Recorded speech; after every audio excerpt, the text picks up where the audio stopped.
que resulta que si registramos la bibliografía, aparece registrada desde los años 70, finales de los 60, este fenómeno que ha ido creciendo. Pero en este momento, es decir, finales de la década del 90 y hasta lo que llevamos del 2000, ya ha desbordado tanto que las políticas de planificación y ordenación del territorio no saben qué hacer y van a tener que hacer algo, porque no es la ciudad y tampoco es el campo, es lo urbano. Cuesta porque como son proyectos de inmobiliarias, de agronegocio, de extracción, les cuesta porque van a tener que legislar sobre eso. Hay una diferencia que yo establezco entre lo urbano bordes, que es el límite rural, metido lo urbano ahí, que es más que nada residencial, y lo excentrado, es decir, donde tienen macroproyectos económicos. Entonces les cuesta porque tendrían que cambiar el valor de uso del suelo, tener otras prebendas con las poblaciones nativas, originarias del lugar, tendrían que entrar en una política de justicia territorial y eso cuesta. Cuesta porque no les conviene a muchos gobiernos y a muchas multinacionales tampoco. Y a organismos multilaterales menos.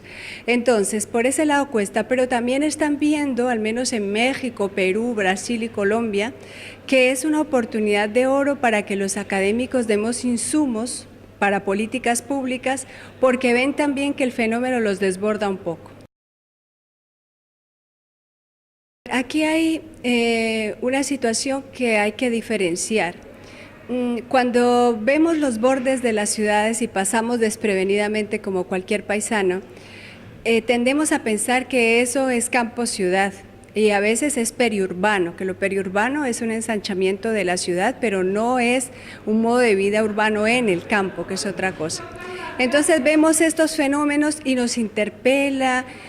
Luego vamos al campo de paseo, de picnic, de camping, de lo que sea, y vemos otros fenómenos ahí que como que no nos es familiar a los urbanos y a los rurales que van de un lado a otro tampoco. Ven que algo está pasando y cada vez pasa más y más.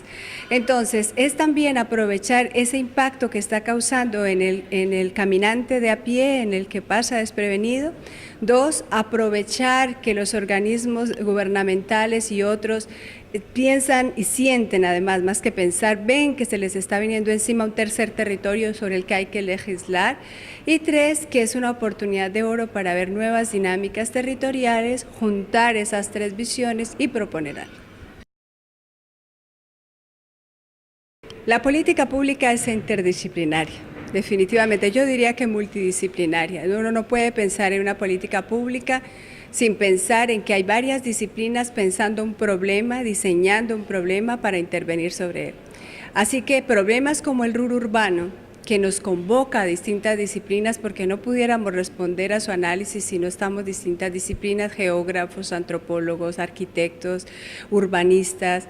Ya este mismo hecho de que nos juntemos ya es un momento de oro para la política gubernamental, porque estamos como si dijéramos, como decimos en Colombia, al precio de uno todo, para poder ir pensando cómo aportar. Y creo que es una obligación política de concepto de los académicos también.